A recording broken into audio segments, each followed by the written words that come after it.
I came home early from a business trip to find my wife's stuff gone. I'm moving in with someone more successful, she texted me. I didn't respond, just called my lawyer. 48 hours later, she realized she left with nothing. And my phone exploded with desperate calls. I still can't believe I'm typing this. 3 days ago my life was normal.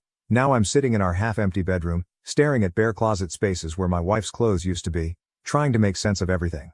It started when I came home early from a business trip to Portland. The whole flight, I was actually excited because I'd managed to wrap up everything a day early and thought I'd surprise Dana. We'd been married for 4 years, together for 6, both 29 when we got hitched. Now I'm 32 and she's 31. The first weird thing I noticed was her car wasn't in the driveway. Not super unusual. She'd been going to the gym a lot lately. But when I opened our front door, something felt off. You know that feeling when you walk into your house and can just tell something's different? I called out her name, but the silence that answered back felt heavy. Walking into our bedroom, I froze. Her side of the closet was empty.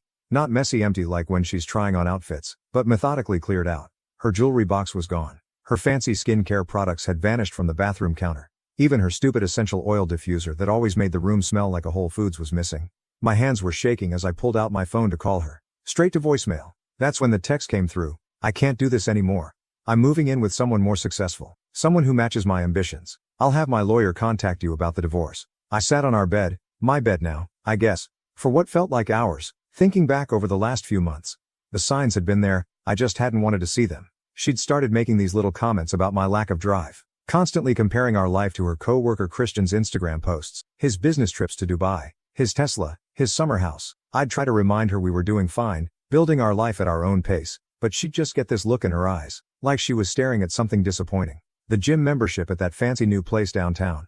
The sudden interest in luxury lifestyle YouTubers. The way she'd come home late from networking events smelling like expensive cologne. God, I'd been so blind. I didn't break down. Didn't trash the place. Didn't drunk dial her family. Instead, I did 3 things. Called my buddy Jared, who happens to be a divorce lawyer.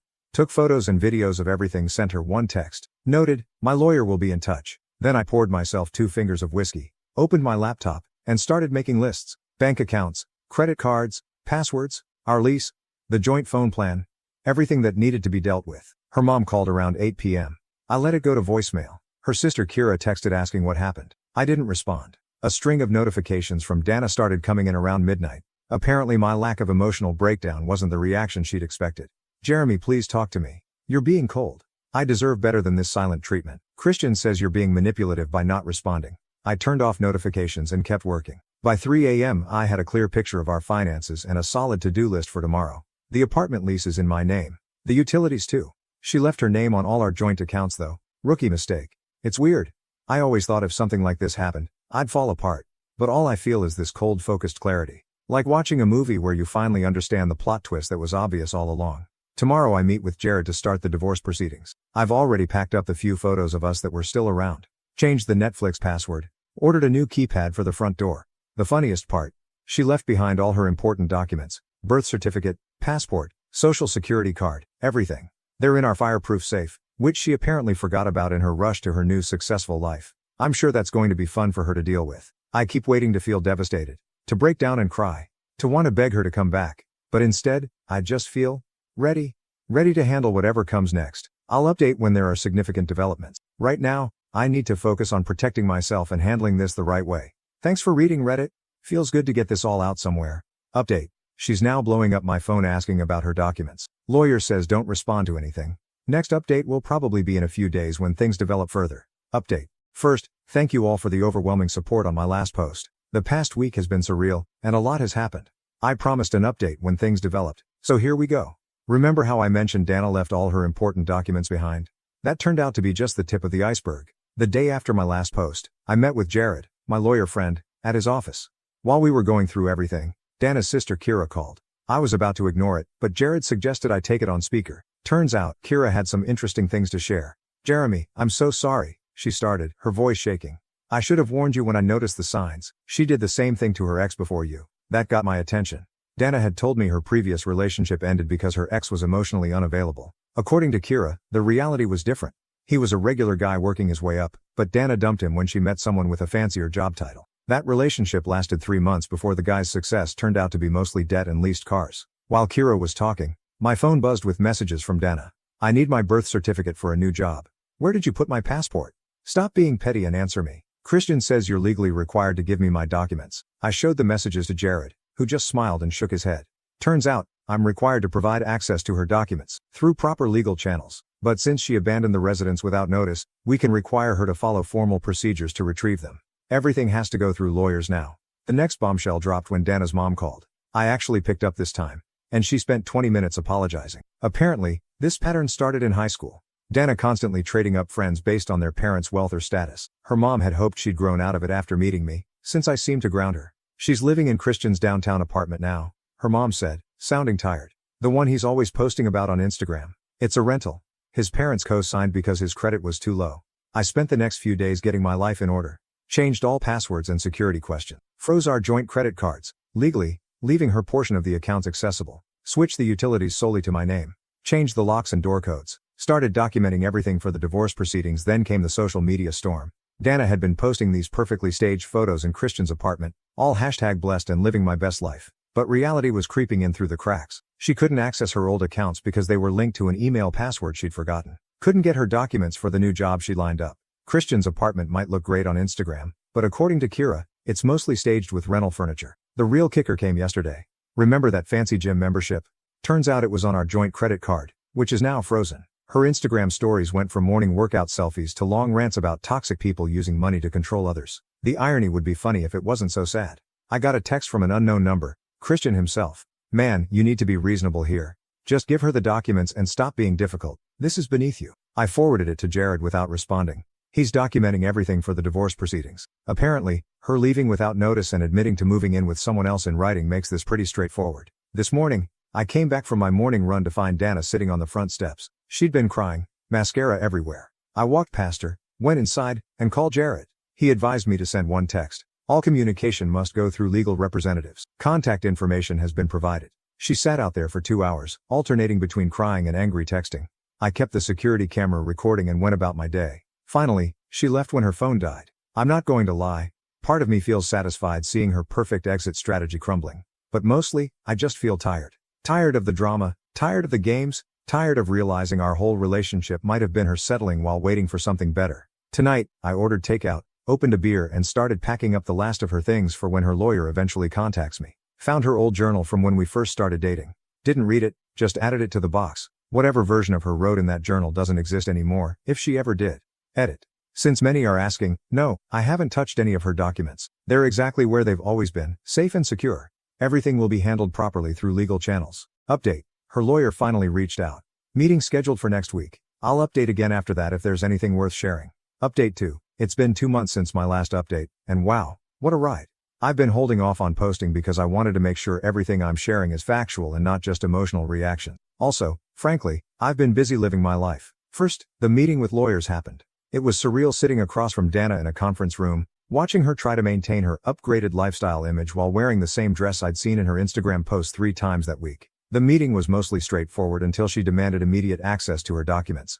Her lawyer actually winced when Dana interrupted him to say, I have a right to my things, he's keeping them hostage. Jared calmly pulled out printed copies of all her social media posts about moving up in life and leaving the past behind. Her documented choice to leave, combined with her public admissions about moving in with Christian, made everything pretty clear-cut. We set up a supervised exchange of belongings for next week. But here's where it gets interesting. Remember that work project I mentioned in my first post? The one that sent me to Portland? Turns out cutting the trip short to deal with this mess was the best career move I could have made.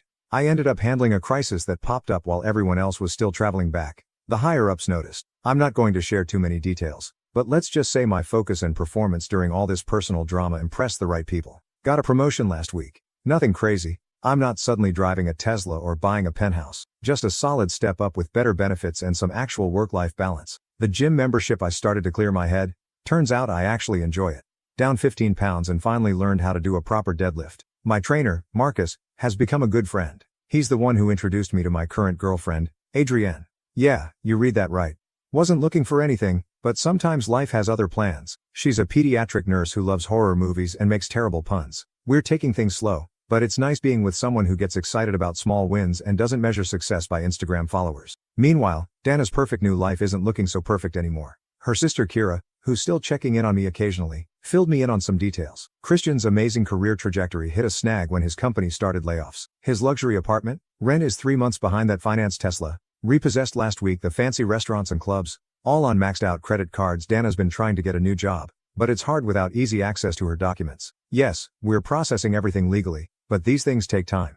Every application needs proof of identity and right to work. Her temporary solutions keep hitting walls. Her social media tells an interesting story. The posed photos in expensive restaurants have been replaced with authentic living posts about making coffee at home. Her captions switched from #blessed to long rants about learning who true friends are. The turning point came last Tuesday. I was having lunch with Adrienne at this little sandwich place downtown when Dana walked in with a friend. She froze when she saw us, then spent the next 20 minutes very obviously trying to eavesdrop while pretending to study the menu. I kept eating my sandwich and telling Adrienne about the weird dream I had about my cat learning to talk. I don't even have a cat. Just normal, comfortable conversation. Dana finally left without ordering anything, but not before I caught her staring at Adrienne's natural, happy laugh with this look of total confusion. Later that night, the text started. "I can't believe you moved on so fast. Who even is she? We need to talk about us. I made a mistake." I didn't respond, just forwarded them to Jared and went back to watching a movie with Adrienne. This morning, Dana showed up at my workplace. She'd clearly been crying, mascara everywhere, clutching a Starbucks cup like a life preserver. Security didn't let her up, but she waited in the lobby for 2 hours. I took the back exit and went to lunch. Her mom called me later. She's talking about moving back home. Says the city life isn't what she expected. Christian's not who she thought he was. I just said, I hope she finds what she's looking for, and ended the call. Here's the thing, I don't feel vengeful or bitter anymore. I'm just living. Going to work, hitting the gym, enjoying quiet evenings with Adrienne, trying new recipes, rediscovering old hobbies. My life isn't Instagram perfect, but it's real, and that feels pretty good. Update. Just got word the document exchange is scheduled for next week. We'll update if anything significant happens, but honestly, this might be my last post. Time to focus on the future. Final update. I wasn't planning to post again, but after what happened at the document exchange yesterday, I need to get this off my chest. Buckle up, because this is one hell of a finale. The exchange was scheduled for 2 p.m. at Jared's office. I arrived early with a neatly packed box of Dana's remaining belongings and all her documents. Adrienne offered to come for support, but I told her to skip the drama and meet me for dinner instead. At 2:15, Dana stormed in without her lawyer. Christian trailed behind her, trying to look important in a wrinkled suit that still had the rental tags partially visible under the collar. Jared immediately called Dana's lawyer, who said he was unaware of any meeting today. Red flag number 1. "Just give me my stuff," Dana snapped, reaching for the box. Jared smoothly intercepted, explaining we needed her lawyer present. That's when she lost it. "You think you're so smart, don't you?" She was almost screaming. "Playing these little games while I'm trying to rebuild my life. Did you enjoy watching me struggle? Was this your plan all along?" I kept my voice level. "No plan. Just consequences." Christian stepped forward, puffing up his chest. "You're just jealous because she upgraded. Some of us actually have ambition. That's why your Tesla got repossessed." The words slipped out before I could stop them. Probably shouldn't have said that. But hey, I'm human. Dana's face went red. "At least he has goals. All you ever cared about was your stupid routine and your boring life." Christian shows me off, takes me places. He's not ashamed to post about our love. How's he paying for those posts now? I asked quietly. Christian lunged forward. Jared's assistant had already called security, and they arrived just as Christian was trying to explain how his temporary cash flow issue wasn't relevant. While security was escorting them out, Dana switched tactics. Suddenly she was crying, mascara running. "Jeremy, please. I made a mistake. I miss our life. I miss you. Christian's apartment is being foreclosed. I have nowhere to go. Should have thought about that before moving in with someone more successful," I replied, quoting her text from 3 months ago. She exploded again. "You heartless bastard. I gave you the best years of my life. I could have had anyone, but I settled for you. That's why I'm letting you go," I said. "So you don't have to settle anymore." Security finally managed to get them out. Through the glass doors, I could see them arguing in the parking lot. Christian was gesturing wildly, his rental suit getting more wrinkled by the second. Dana was alternating between screaming at him and trying to get back into the building. Later that evening, the text started flooding in. "You've changed. You're not the man I married. That nurse has ruined you. My mother says you're being cruel. Christian says this is financial abuse. I'm going to tell everyone what you did to me." I forwarded them all to Jared without responding. Then I turned off my phone and went to meet Adrienne for dinner. She could tell something was up, but instead of pushing, she just squeezed my hand and started telling me about the ridiculous thing her cat did that morning. Around midnight, Kira called. Apparently, Dana and Christian had a massive fight outside his apartment. His credit cards were all declined at some fancy restaurant, and she had to call their parents for money to get home. The luxury apartment is being emptied by creditors. All that designer furniture, leased and now being repossessed. She's moving back in with mom and dad, Kira said. Christian's ex-wife apparently contacted her about his pattern of dating women while separated but not divorced. Dana didn't even know he was still legally married. This morning, I woke up to 47 missed calls and a novel's worth of texts. Dana had gone full social media meltdown. Posting screenshots of our old conversations, photos from our wedding, long rants about toxic positivity and emotional manipulation. Her mom finally took her phone away. Jared called an hour ago. The divorce papers are ready. Given Dana's documented abandonment and the public nature of her actions, it's pretty straightforward. I'll likely keep the apartment and most of our joint assets. Her documents will be transferred through proper legal channels next week. You know what's funny? 3 months ago, this would have destroyed me. Now, I'm just relieved it's ending. Last night, lying in bed, Adrienne asked me if I regret any of it. Just one thing, I told her. I regret not valuing myself enough to see the red flags sooner. She kissed my forehead and said, "Well, at least you're seeing in color now. That's really it, isn't it? I'm seeing everything more clearly. Life isn't about Instagram posts or status symbols. It's about genuine connections, self-respect and being real with yourself and others." Adrienne and I are talking about getting a place together once the divorce is final. Something modest but ours. She wants to get a cat. I'm thinking maybe 2. They can keep each other company when we're not home. This is my last update for real this time. Thanks for following this crazy journey, Reddit. Special thanks to everyone who sent support and advice. You helped me stay strong when I needed it most.